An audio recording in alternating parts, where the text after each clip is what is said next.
Assalamu alaikum students. Today we are going to start the chapter number 2 of science workbook class 5 and the topic is response to environment and food preservation.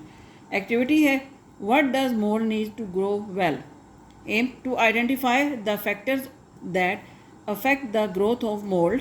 What you need: 2 slices of bread made one of the same day, of the same size, same thickness and same type, यानी एक ही bread के 2 slice ले लें. Simply ये है.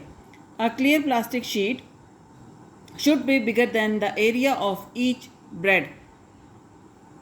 ए 30 centimetre ruler, disposable gloves, disposable masks. Hypothesis: mold need warmth to grow well. Number 1, place 1 slice of bread A on a table in the kitchen. Number 2 है place the second slice of bread B in the freezer compartment of a refrigerator. समझ आ गई होगी. 2 slice लेने, एक को bread ए कहना है, एक को ब्रेड बी कहना है हम लोगों ने. एक को टेबल पे रखना है किचन में और एक को फ्रीज़र के कंपार्टमेंट जहाँ डोर होता है, जहाँ पे बर्फ़ नहीं जमती है, उसके साइड पे रखेंगे. Number 3, draw 1 centimeter squares on a piece of clear plastic sheet. The area of the plastic sheet should be bigger than each slice of bread. यानी कि हर स्लाइस से जो है प्लास्टिक शीट का जो एरिया है वो थोड़ी सी बड़ी होनी चाहिए. Number 4, after 2 weeks remove bread A and B from their respective places. और आपका ये है कॉटन है, क्यों है आपका कि आपने इस चीज़ को स्मेल नहीं करना, हाथ नहीं लगाना किसी भी कीमत पे, किसी भी सूरत में. अगर और सबसे पहली बात तो ये है कि ये प्रैक्टिकल हम लोग करेंगे स्कूल में. अभी सिर्फ जस्ट हम पढ़ाई कर रहे हैं.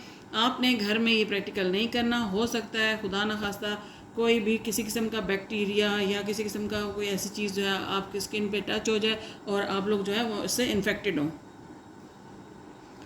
Compare the area of mold growth on bread A and B in the following manner. A. Put the plastic sheet over each slice of bread. See next page for the diagram. Count the number of squares occupied by the mold. Record your findings in a table. ये हम इस तरह करेंगे, 2 sheets लेंगे तो उनको अलग अलग स्लाइस पे रखेंगे जैसे ये है, और फिर देखेंगे कितने स्क्वायर मीटर पे आ रहा है मोल्ड जो है वो फैला हुआ है. Which slice of bread has more mold growing on it? The bread on the table in the kitchen. Is the hypothesis true? Yes, the hypothesis is true.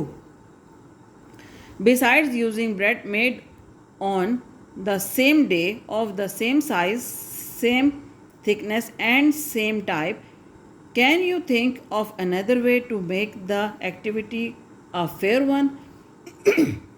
We can use bread made of alternate days of different sizes to make it fair. What can you conclude from this activity? Mold grows best at warm place. ये हम लोगों ने इसका result लिया. अब ये हम लोगों ने ये वाला पेज नंबर जो है 17 ये नहीं करना, ये 18 है. ये थोड़ा सा ये भी सेम चीज़ है, इसको भी ये देखें एक प्लास्टिक बैग में रखा है और एक पे आपने थोड़ा सा पानी छिड़कना है ताकि वो थोड़ी सी गीली हो जाए, और फिर उसको ऑब्ज़र्व करना है कि कितना मोल्ड जो है कितने अरसे में हुआ. तो उसका जो है ए और बी, अब हम इसको ऑब्जर्वेशन होगी उसकी. डे 1 to 7 है ब्रेड ए और ब्रेड बी में. डे 1 में क्या होगा कि ब्रेड ए पे कोई मोल्ड शोल्ड नहीं है, इस पर बी पे भी नहीं है, डे 2 में भी नहीं है, डे 3 में भी नहीं है. डे 4 में मोल्ड स्टार्ट्स टू ग्रो और इसमें है ब्रेड बी में no. Mould starts to grow फिर नो. मोल्ड स्टार्ट्स टू, ये हम बताते जाएंगे कि कौन कौन सा है कि किस दिन कौन से ब्रेड पे कितना मोल्ड आया, वो तो फिर हम चार्ट से समझ लेंगे. क्योंकि ये आपका है थोड़ा सा इस तरह, ये एक्टिविटी मैं आपको पूरी करवा देती हूँ, उसके बाद जो है हम पढ़ लेंगे, अगला जो है नेक्स्ट पढ़ेंगे इंशाल्लाह. What are the variables that should be kept unchanged in this activity? The temperature should be constant or same. Is the hypothesis true? Yes, the hypothesis is true. What can you conclude from this activity? Mold needs water to grow. Based on the conclusion in activity 2.1a and 2.1b, suggest a suitable place to keep bread mold free for the longest possible period of time. Give your reasons or the place suggested. The safest place is refrigerator because it is cold and dry. बस हमने यहाँ तक आज काम करना है, क्योंकि आपको पता है कि हमारे ये है वर्क बुक का काम है. मैंने आपको पहले बताया कि कुछ बच्चों के पास नहीं है वर्क बुक, तो बस थोड़ा थोड़ा इस तरह करके करेंगे. बाकी ओवरऑल जो है इंशाल्लाह स्कूल खुलेंगे तो फिर करते हैं. Until next lecture, good bye.